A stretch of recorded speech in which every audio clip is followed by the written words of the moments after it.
La Segunda Guerra Mundial. Eventos, personajes, tecnología. Le doy la bienvenida a nuestro episodio del día de hoy. Episodio 39. Los tigres voladores. Como siempre, empiezo por agradecer a mis oyentes. Felicitaciones, Carlos Flores ha ganado el jarro del mes de noviembre, tanques. El jarro de diciembre son banderas nacionales de este conflicto. Por favor, no olvide ir a mi página web, lasegundagm.com, para registrarse para el sorteo. Gracias también por escuchar el podcast. De acuerdo a Spotify, mi podcast se escucha en 36 países. En México llegó a estar en 30º puesto entre podcasts relacionados a historia y en Argentina llegué al 6º puesto. Finalmente, gracias a quienes han comprado las notas de mi podcast en Amazon. Al comprarlas me apoyan y me animan. Si quiere comprarlas, vaya a Amazon y busque La Segunda Guerra Mundial, eventos, personajes, tecnología. Aparte del texto de los episodios, hay muchos materiales adicionales de fácil acceso en el Internet. Estos materiales deberían proveerle horas adicionales de resúmenes, videos y documentales gratuitos respecto a los temas tratados. Empezamos nuestro episodio. El 7 de diciembre de 1941, el Japón ataca la base estadounidense en Pearl Harbor, lo que inicia la campaña japonesa para dominar el Pacífico y marca su ingreso a la Segunda Guerra Mundial. Sus prioridades principales son controlar las Filipinas, la otra posición estadounidense significativa en la zona, e invadir las colonias británicas, principalmente Singapur, desde donde podrán controlar el tráfico marino en la zona. Como se ha mencionado antes, no es suficiente controlar los países mencionados. Hay que controlar las aguas en la zona para llevar los recursos desde las islas hasta el Japón, para asegurar los flancos contra el contraataque estadounidense y británico, que sin duda ocurrirá, a menos que los aliados busquen una tregua, la que el Japón con todo gusto aceptará siempre y cuando puedan quedarse con lo conquistado. Entre todas estas misiones hay una que debería estar entre las más sencillas, y es controlar el llamado Camino de Birmania. Birmania es una colonia británica ubicada entre Indochina, que ya está controlada por los japoneses, India y la China, la cual está en guerra con los japoneses desde hace algunos años. Si logran cerrar el Camino de Birmania, entonces la ayuda occidental, en particular estadounidense, no podrá llegar a los chinos, por lo que se debilitarán, lo que resultará en una victoria japonesa. Al menos ese es el plan. Como los japoneses llevan años bombardeando las ciudades chinas, esta campaña es simplemente la continuación de esta práctica, y el objetivo es ablandar las defensas en preparación para el desembarco de tropas. El 20 de diciembre de 1941, los japoneses despachan un grupo de bombarderos hacia la ciudad de Kunming. Pero para sorpresa del comando japonés, la misión, que debía ser rutinaria, no tiene nada de rutinaria y pierden 5 bombarderos en la misión. Han sido atacados por aviones con insignias de la Fuerza Aérea China que equivocadamente han identificado como Spitfires. Estos aviones son piloteados por aviadores que evidentemente sabían lo que hacían, dado el significativo daño que han causado a los bombarderos y el hecho de que han sido casi intocables. Las tripulaciones japonesas sobrevivientes creen haber derribado uno de los aviones atacantes. ¿De dónde ha salido esta fuerza? ¿Quiénes son estos aviadores? ¿Cómo lograron interceptar a los bombarderos japoneses? Si usted tiene más de 40 años, probablemente en su juventud o en su niñez vio en la televisión una serie llamada Las Ovejas Negras, la cual relataba las aventuras de un grupo de pilotos de la Marina de Estados Unidos de América durante la Segunda Guerra Mundial. En este programa también se referían a estos aviadores como los tigres voladores. Las aventuras presentadas en este programa ocurrieron más tarde en la guerra y, como siempre, tienen un alto contenido de imaginación. El personaje principal, sin embargo, El mayor Greg Boyenton, al cual los pilotos llamaban Papi, ya que era extremadamente viejo, tenía 31 años, este aviador realmente existió y formó parte de los Tigres Voladores. A continuación, su historia. Japón está en guerra con China desde 1937. Su tecnología y tácticas son muy superiores a las de los chinos, que sufren derrota tras derrota a manos de los japoneses. Para colmo, son una nación dividida con múltiples caudillos con objetivos distintos y muchas veces conflictivos. El problema que enfrentan los atacantes japoneses es que los chinos no capitulan y con mucha más población que el Japón, por lo que parece que sus fuerzas son inagotables. Los japoneses combaten con todas las ventajas de la guerra moderna, incluyendo blindados y la aviación. Los chinos tienen su aviación, pero sus cazas son sobras de la Primera Guerra Mundial, incapaces de combatir a los modernos cazas y bombarderos japoneses. Los chinos en cierto momento mandan misiones a distintos países en busca de ayuda. En 1937, Chiang Kai-shek, el líder chino, despacha a los Estados Unidos de América a su asesor en temas militares, T.B. Soong, para que entre en contacto con gente influyente que les pueda ayudar a desarrollar su fuerza aérea. Durante su visita, un día el señor Soong observa una exhibición de un grupo militar llamado los Trapecios Voladores. Al terminar la presentación, se acerca a conversar con uno de los participantes y se entera que es un capitán del ejército a punto de retirarse. Su nombre es Claire Chennault. De esta conversación nace la idea de invitar a Chennault para que vaya a China como consultor para evaluar el estatus de la Fuerza Aérea China. Chennault acepta y se jubila de las Fuerzas Armadas estadounidenses. No solo porque esta es una buena oportunidad financieramente hablando, sino porque a través de los años Chennault ha acumulado más enemigos que aliados en las Fuerzas Armadas, por lo que sus opciones de ser ascendido desaparecieron hace mucho tiempo. Chennault viaja a China sin conocer el idioma y con una vaga idea de lo que se espera de él. Cuando completa su evaluación, comunica a Chiang Kai-shek que de los más de 500 aviones con los que cuentan los chinos, apenas 100 están en capacidad de volar, pero al ser obsoletos, sus posibilidades contra cazas modernos son pocas o ninguna.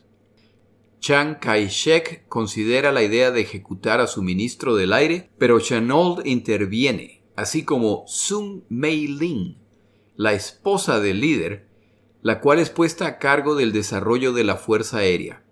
La señora Sun Mei-lin entrevista a Chennault y le ofrece la posición de líder de la Fuerza Aérea China. Chennault acepta y se dedica a desarrollar esta fuerza, pero deja claro que van a necesitar aviones modernos y sugiere modelos estadounidenses. Uno de los primeros obstáculos con los que tiene que lidiar Chennault es que ser piloto de combate se considera una ocupación de alto estatus, por lo que los escuadrones están llenos de hijos de familias poderosas e influyentes, la mayor parte de los cuales carecen de la habilidad natural para esta ocupación y no tienen la menor idea de lo que les espera si entran en combate. Por esta razón, lo más conveniente es deshacerse de ellos. Pero Chennault, que también muestra una alta inteligencia política, entiende que en la cultura china esto no se puede hacer, por lo que expresa sus dudas a su jefa y ella se encarga de facilitar el proceso. A propósito, la señora Sun Mei-lin, la esposa de Chiang Kai-shek, mostró ser una excelente líder política y diplomática que jugó un papel muy importante desarrollando las relaciones entre China y otras naciones. Como la guerra de la China contra el Japón se inicia al poco tiempo de su llegada y a los chinos les está yendo muy mal, lo que pone en riesgo a la región completa, Roosevelt sabe que o refuerza a los chinos o el Japón derrota a los chinos, abriendo así una puerta para un ataque a la Unión Soviética por el este, lo que complica la guerra en Europa.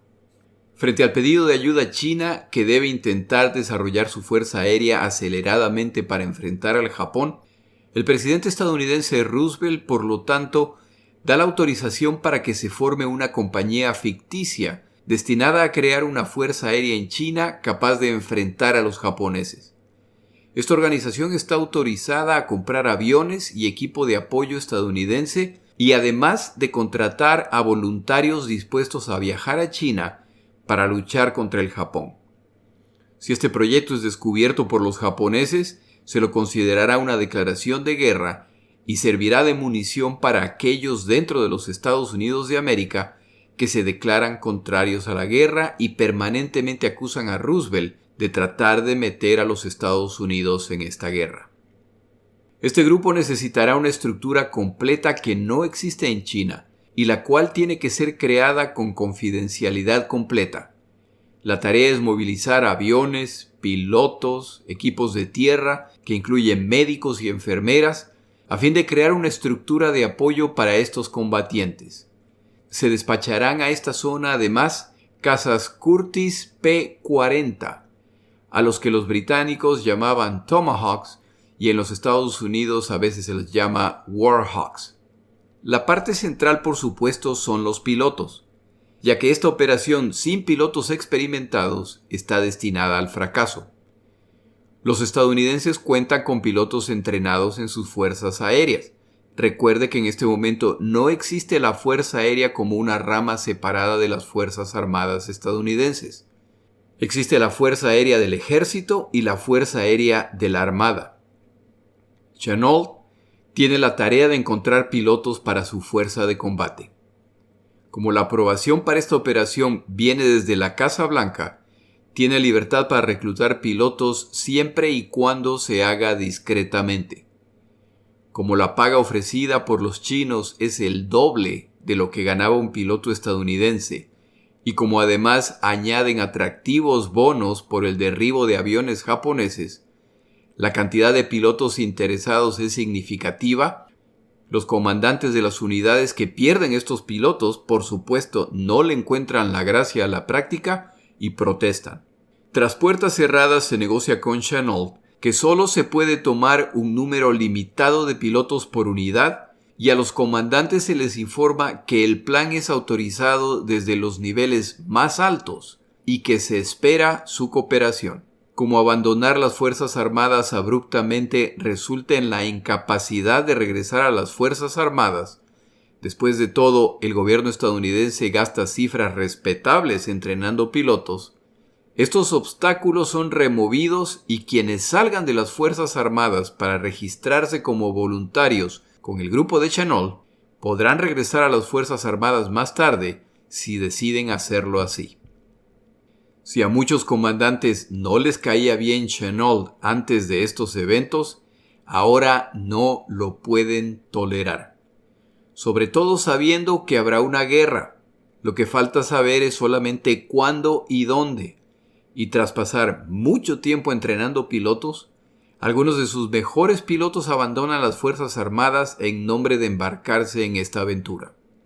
Este grupo de jóvenes pilotos ansiosos por aventura y por duplicar o multiplicar sus ingresos, son atraídos por la posibilidad.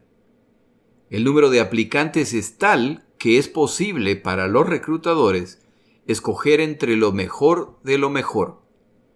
Uno de los interesados en esta oportunidad es Greg Boyington, teniente de los marinos, duro e indisciplinado pero un excelente aviador. Boyington siempre recordaba que al ser reclutado para esta fuerza, le comentaron que los japoneses volaban aviones anticuados y que eran terribles pilotos que necesitaban lentes. Este grupo de pilotos se embarca hacia una zona de conflicto que no conocen para pelear en una guerra que no es suya, pero para el año siguiente serán el grupo de combatientes más famosos de los Estados Unidos de América. Claire Chennault es un tejano de alrededor de 50 años para el momento de estos eventos, aunque aparentaba más edad debido a las largas horas bajo el sol, por lo que se ganó el apodo de cara de cuero debido a sus arrugas. Con una carrera militar poco destacada, la oportunidad ofrecida por China y ahora el proyecto en conjunto con el gobierno estadounidense Es su última oportunidad y mostrará una alta capacidad para inspirar a estos pilotos en momentos cruciales.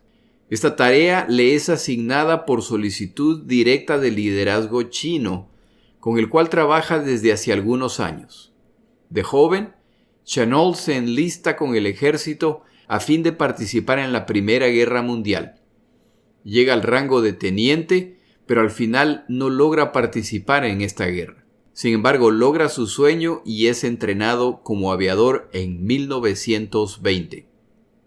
Pronto demuestra ser un aviador excepcional y es enviado a Hawái para comandar uno de los grupos de combate.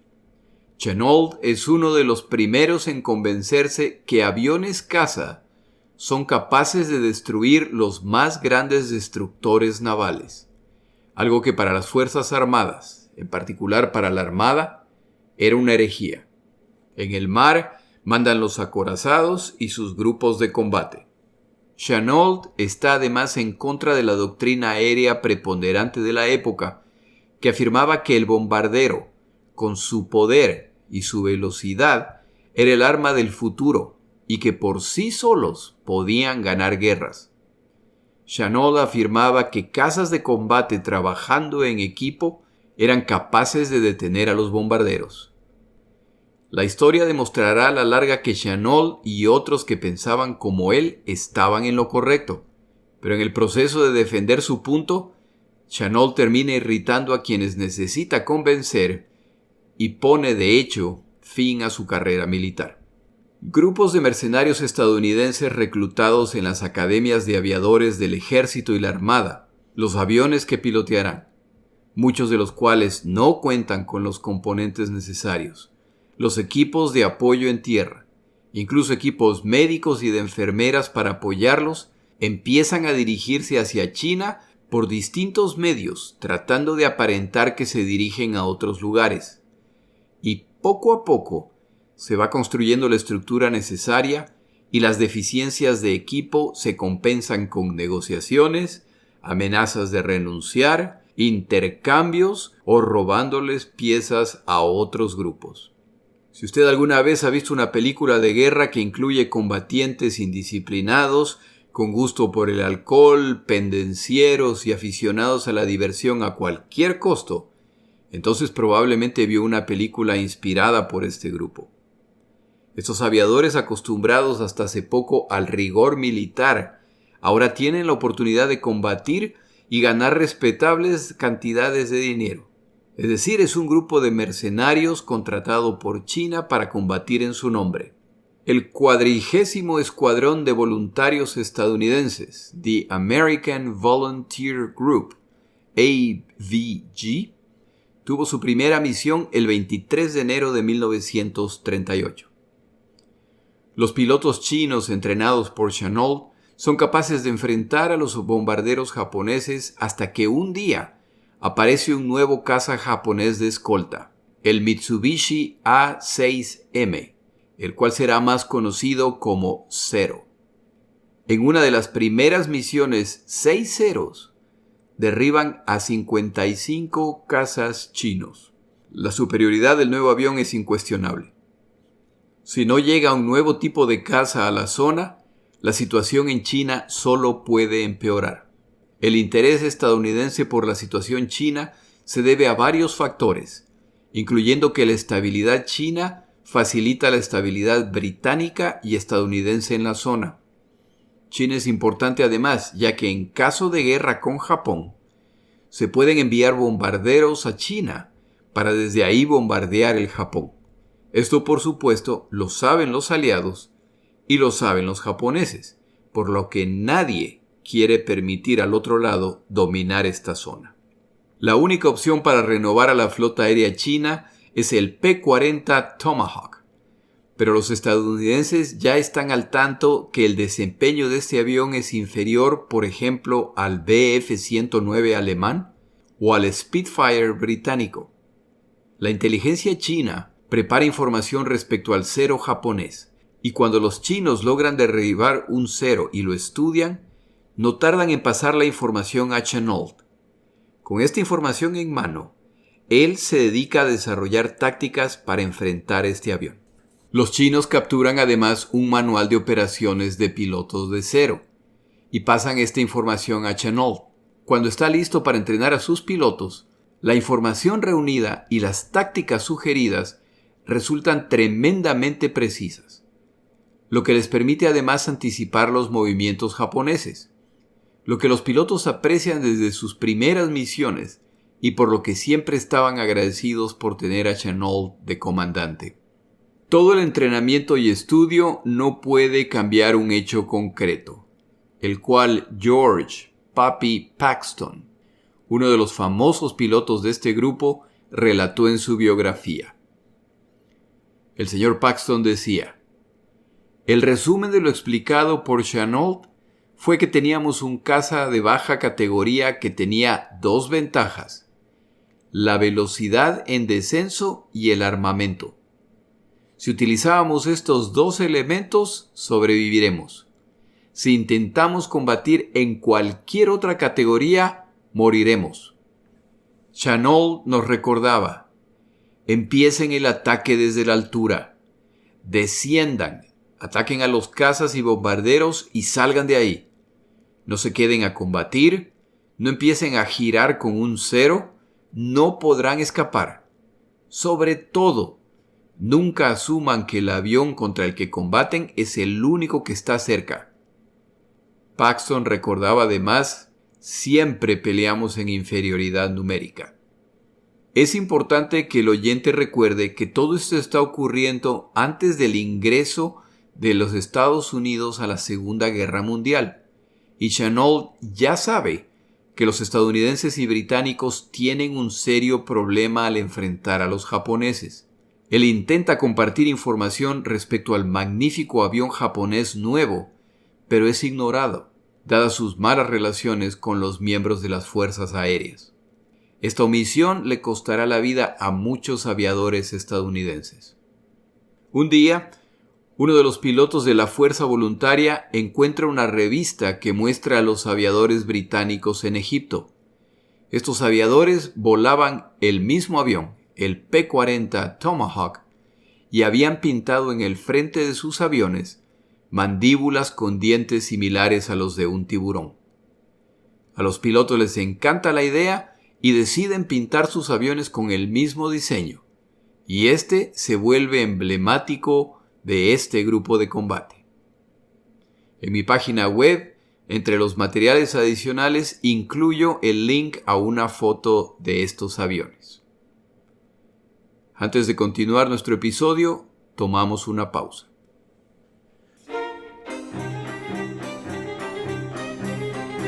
Palabras de Churchill. En un episodio previo mencioné una anécdota del viaje de Churchill a los Estados Unidos de América, a finales de 1941. A continuación, la anécdota. Una de las noches en que Roosevelt y Churchill se reunieron hasta altas horas de la noche, conversando respecto a la futura organización de naciones, finalmente se retiran a sus habitaciones. Como recordará, Churchill se hospedaba en la Casa Blanca, lo que era y continúa siendo un raro honor. Al quedarse solo, Roosevelt continúa pensando en el nombre y se le viene a la mente el nombre Las Naciones Unidas. El nombre le gusta tanto que decide ir a compartirlo con Churchill inmediatamente. Pide a un asistente que lo lleve en la silla de ruedas al cuarto donde se hospedaba Churchill. Al llegar encuentra la puerta entreabierta y pregunta si puede entrar. Desde adentro, Churchill responde que sí, y Roosevelt entra al cuarto para encontrar a Churchill completamente desnudo y con una copa de champán en la mano. Roosevelt se disculpa y comenta que puede regresar más tarde. A lo que Churchill responde: Gran Bretaña no tiene nada que ocultar a sus amigos americanos. Por favor, continúe. Roosevelt comparte el nombre con Churchill, a quien también le gusta, y se retiran a sus aposentos. Se cuenta también que al regresar a Inglaterra, Churchill presumía con el rey que él era el único primer ministro en la historia que recibió a un mandatario extranjero completamente desnudo.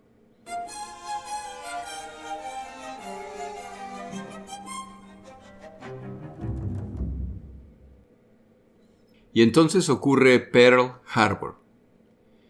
La implicación para Chenault y sus pilotos es que ya no hay necesidad de guardar apariencias y pueden entrar en combate en cuanto sea necesario. La historia de cómo llegaron los pilotos, los aviones, los equipos de apoyo a China es digna de un libro de aventuras y para este momento cuentan con aviones completos, aviones en proceso de ser ensamblados, aviones sin ametralladoras, aviones sin radios y pilotos que van llegando poco a poco. Chenault ha dividido a sus pilotos en 3 escuadrones, quienes escogen sus nombres: Los Ángeles del Infierno, los Osos Panda y Adán y Eva. Este último nombre me llama la atención y tal vez algún día entenderé su lógica. El día que reciben la comunicación respecto al ataque a Pearl Harbor, Chenault ordena a sus pilotos que tomen turnos para defender su base, ya que no sería sorprendente si los bombardean esa misma noche. Todas las precauciones son necesarias, ya que este grupo de aviadores nunca tuvieron más de 55 aviones y 70 pilotos, por lo que un solo bombardeo en que los descubren en tierra puede ser el final de su campaña al quedarse sin aviones. Chenault ha preparado durante su tiempo en China una poco sofisticada red de comunicaciones que les avisa por adelantado de la llegada de bombarderos. Esta zona del sur de Asia demostrará más capacidad defensiva que Pearl Harbor con sus radares. Como no tienen instalaciones sofisticadas, los autos con los que cuentan alumbran la pista para quienes despegan en la noche, y una serie de lámparas de 2 colores distintos marcan la pista para quienes aterrizan. Toma además la precaución de crear una zona alumbrada al norte de su campamento para desviar posibles bombardeos. Como asumen que los ataques son inminentes, ordena que el hospital se reubique a Kunming y manda a uno de sus pilotos al campamento británico en Rangún para pedirles que les presten cascos. Así de bien preparados estaban. El 11 de diciembre, Chenault despacha a uno de sus grupos de pilotos a Rangún para que ayuden en la defensa del aeropuerto en caso de bombardeo. El 20 de diciembre, los japoneses mandan una flotilla para bombardear la ciudad de Kunming, lo que llevan haciendo periódicamente desde hace más de 3 años. El sistema de alerta temprana y la distribución de los aviadores que atacan en grupos pequeños está a punto de ser puesta a prueba. El sistema de alerta temprana informa que bombarderos japoneses se dirigen a Kunming. Chenault se dirige a su centro de comando y ordena a sus pilotos que despeguen a enfrentarlos. Desde Kaiyuan reportan el ruido de muchos bombarderos. Al poco tiempo, Huaning confirma el reporte. Los bombarderos se están acercando. Se dispara la bengala roja al final de la pista. Señal de que es hora de que los Tomahawk despeguen a enfrentar a los bombarderos japoneses. Despega primero el grupo Adán y Eva y se dirigen hacia el sudeste. Los osos panda sobrevuelan la pista en caso de que los atacantes se dirijan hacia ellos. Si ese no es el caso, entonces irán a reforzar a los otros escuadrones. El tercer escuadrón queda a la reserva. Todos se elevan a 15,000 pies a fin de utilizar la estrategia enseñada por Chenault. Atacan desde arriba, ametrallen sus objetivos y sin desacelerar continúen su ruta. Una vez que estén lo suficientemente lejos, vuelvan a ascender a 15,000 pies y repitan el proceso. No se queden a pelear o no sobrevivirán. Tan sencillo como eso. Los osos pandas son los primeros en ver a los bombarderos Kawasaki Ki-48, conocidos por los aliados como Lilies, y atacan con el sol a sus espaldas, lo que hace muy difícil que los bombarderos los vean. El plan resulta, pero los osos panda, demasiado emocionados, disparan desde demasiado lejos y sus disparos fallan. Los aviadores japoneses se deshacen de sus bombas y empiezan la retirada. Sin el peso de las bombas, estos bombarderos son casi tan rápidos como los Tomahawks y escapan. Una oportunidad se ha perdido. Los osos panda, y es culpa de ellos por ponerse ese nombre, aterrizan avergonzados de su desempeño. Cuando los bombarderos creen estar fuera de peligro, se encuentran de frente con los Adán y Eva. Otro nombre que me pregunto a quién se le ocurrió.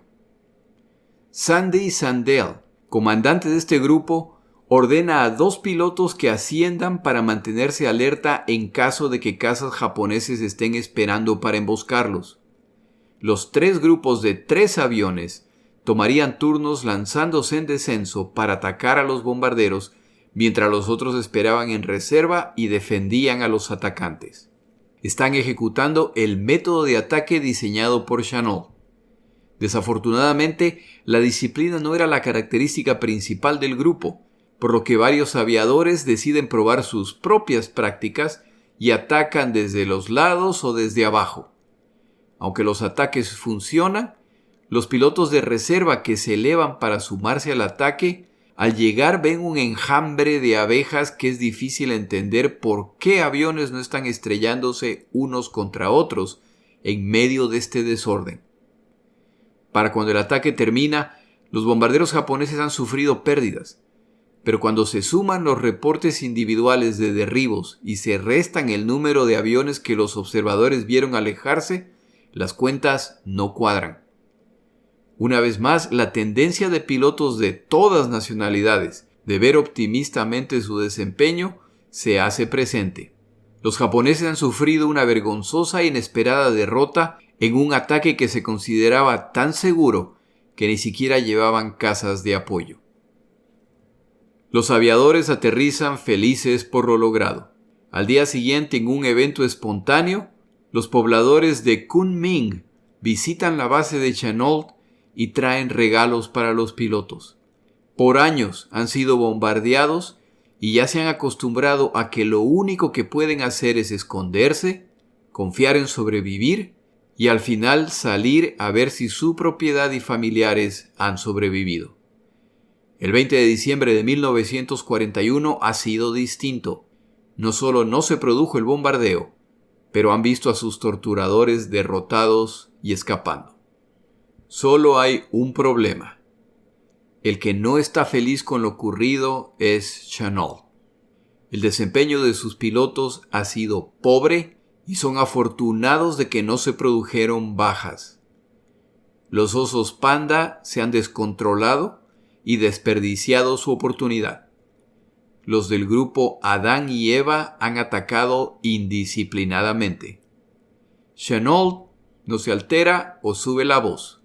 Con el comportamiento de un padre decepcionado, simplemente explica que dejaron sus flancos expuestos con su indisciplina y que si los atacantes hubieran tenido la escolta de cazas, en este momento estarían buscando sus restos en la selva. La historia se publica en los Estados Unidos, y como hasta el momento los desastres solo se multiplican, Pearl Harbor, luego las Filipinas, luego Guam, Wake, más los desastres que están sufriendo los británicos, esta historia aislada recibe poca atención, hasta que un periodista de la revista Time ve la verdadera oportunidad en la historia y resalta el hecho de que un comandante aislado en medio de China, con su grupo de valientes luchadores por la libertad, están defendiendo a los chinos. Su artículo se titula Sangre para los tigres. El artículo detalla que los japoneses llevan años bombardeando a China a su gusto y esta vez estos tigres en sus aviones los han detenido. La necesidad de buenas noticias es tal que la fiebre por estos tigres voladores se multiplica y se explota al máximo. De paso, el logo de este grupo de combate fue creado por los estudios Disney, que quisieron participar en el furor patriótico. A nadie se le ocurre preguntar cómo es que este grupo está listo para combatir en una zona remota en la que los estadounidenses ni siquiera tenían presencia. ¿Cómo es posible que apenas 13 días después del ataque a Pearl Harbor ya estén listos para combatir? Ya nada de esto importa. Los Estados Unidos de América están en guerra y tienen un grupo de dignos combatientes en la zona. Sorprendentemente, el 23 de diciembre, el comandante japonés Sugawara, convencido de la capacidad de autodefensa de sus bombarderos pesados Mitsubishi Ki-21, despacha 60 de estos aviones sin escolta de cazas a bombardear Birmania. Más tarde se sabrá que este comandante no estaba al tanto de los resultados apenas 3 días antes, por lo que despacha en esta misión a un grupo de aviadores poco experimentados. A las 9:30 de la mañana, los pilotos en Mingaladón reciben una alerta temprana de los observadores. Un grupo muy grande de bombarderos se acerca. Alguien olvida avisar a los ángeles del infierno, quienes reciben la primera noticia del ataque cuando se les ordena urgentemente sacar sus aviones de la pista. Estos pilotos despegan como pueden y mientras intentan ganar altura ven a los bombarderos. Este ataque rompe todas las reglas de Chennault, pero es lo que hay. Atacarán desde abajo. Su temor son los aviones que tienen un solo motor, ya que a la distancia parecen ser cazas de combate. Inician el ataque a los bombarderos con el permanente temor de que los cazas los atacarán en cualquier momento. Esto no ocurrirá, ya que lo que han visto en su apuro son bombarderos de un motor. Las instrucciones de Chennault es que peleen en pares. Nada de esto está ocurriendo. Los cazas están causando daño a los bombarderos que deciden deshacerse de sus bombas e inexplicablemente se dirigen hacia el sur en vez de hacia el este, de donde vinieron. Hacia el sur enfrentarán las baterías antiaéreas que los esperan y a los ángeles del infierno que ya despegan para sumarse al combate. Los aviadores japoneses regresan a su base. Han perdido 15 aviones, un respetado comandante, y los aviones que han logrado regresar lo hacen llenos de agujeros, averiados y con tripulantes japoneses muertos o seriamente heridos. Esta fuerza ya había participado en la campaña en Malaya, defendida por los británicos, y no habían perdido un solo avión. La fiebre de los tigres voladores crece en los Estados Unidos de América con cada triunfo de este grupo, pero no hay que olvidar que estos pilotos, aunque de nacionalidad estadounidense, están en la nómina del gobierno chino como contratistas. El Departamento de Guerra estadounidense empieza a considerar la idea de absorber a los tigres voladores para que se vuelvan un comando estadounidense. Esta opción tiene complicaciones para todas las partes y no está claro las ventajas y desventajas de esta idea. El primero en anticipar los posibles problemas es Chennault, quien, como se mencionó, tenía al jubilarse el rango de capitán y está perfectamente al tanto de que el liderazgo militar no lo quiere. Muy astutamente menciona a la señora Kai-shek que si los estadounidenses mandan un nuevo comandante, esta persona podría no llevarse muy bien con los chinos. Por otro lado, si mandan un oficial con más rango que él, Chennault solo tendrá que obedecer a su superior cualquier sea su decisión. Por esta razón, sería mejor si Chennault tuviera un rango lo suficientemente alto para estar en igualdad con los recién llegados. La señora Kai-shek se encargará de que ese sea el caso. Otro de los problemas es que los pilotos se han acostumbrado a su estilo de vida, libre de rangos y de los protocolos de las Fuerzas Armadas, siempre con la oportunidad para una buena borrachera y para invitar acompañantes civiles gratis o pagadas para completar la fiesta. El problema central para los pilotos es sin duda la paga. Estos pilotos pagados por el gobierno chino recibían $600 mensuales, más del doble de lo que ganaba un piloto de las Fuerzas Armadas estadounidenses, más un bono de $500 por cada avión japonés derribado o destruido en tierra. Tenían un seguro de vida de $10,000 y si morían su familia recibía la paga de 6 meses. No en vano estos aviadores estaban siempre buscando una oportunidad para enfrentar a los japoneses. Si regresan al ejército, a la armada o a los marinos, todo esto regresa a los niveles previos con el mismo nivel de riesgo. Chennault interviene una vez más y obtiene el compromiso chino, que si estos pilotos regresan a ser parte de las Fuerzas Armadas estadounidenses, la diferencia en paga y bonos sería compensada por el gobierno chino. Y así todos ganan. Empieza ahora el proceso de reintegración de esta fuerza de combate a las Fuerzas Armadas estadounidenses. Mientras las Filipinas con sus fortalezas y planes, y los británicos con sus 100,000 soldados en la península de Singapur sufren derrota tras derrota, los tigres voladores siguen sorprendiendo vez tras vez a los japoneses. Su rústico sistema de alerta temprana les da una ventaja que los japoneses nunca descifrarán. Las tácticas de Chennault, que admitía la inferioridad de sus aviones y tomaba ventaja de sus pocas fortalezas, y la prepotencia japonesa, que ahora los hace sentir a ellos superiores a sus enemigos, abren oportunidades que esta fuerza siempre explotó. Por el lado japonés, a medida que se multiplican las menciones de las hazañas de estos aviadores en la prensa internacional, intentan contrarrestar la mala publicidad anunciando que están derrotando a los tigres voladores. De hecho, ya han derribado cerca de 500 de sus aviones. Así de confundidos estaban respecto a la fortaleza de este grupo, y sin duda se llevaron la medalla de oro en cuanto a pilotos exagerados. Los tigres voladores existieron por apenas 7 meses. El 4 de julio de 1942 vuelven a integrarse a las Fuerzas Armadas estadounidenses sin pérdida de antigüedad o rango y pasan a combatir bajo el flamante nuevo brigadier general Claire Chennault. No hay, sin embargo, que olvidar el contexto global. Los triunfos de esta fuerza son más un breve consuelo que evidencia de mejores días. Los japoneses son aparentemente imparables, y los mismos tigres voladores deberán retirarse, no como resultado de ser derrotados en el aire, sino como resultado del avance imparable japonés en tierra, lo que hace que poco a poco pierdan sus bases y se sigan replegando. A la larga, Birmania será casi totalmente dominada por los japoneses, y aquí se pelearán algunas de las tantas batallas olvidadas de esta guerra. En el siguiente episodio, la misión Doolittle. Mi nombre es Jorge Rodríguez. Gracias por acompañarme.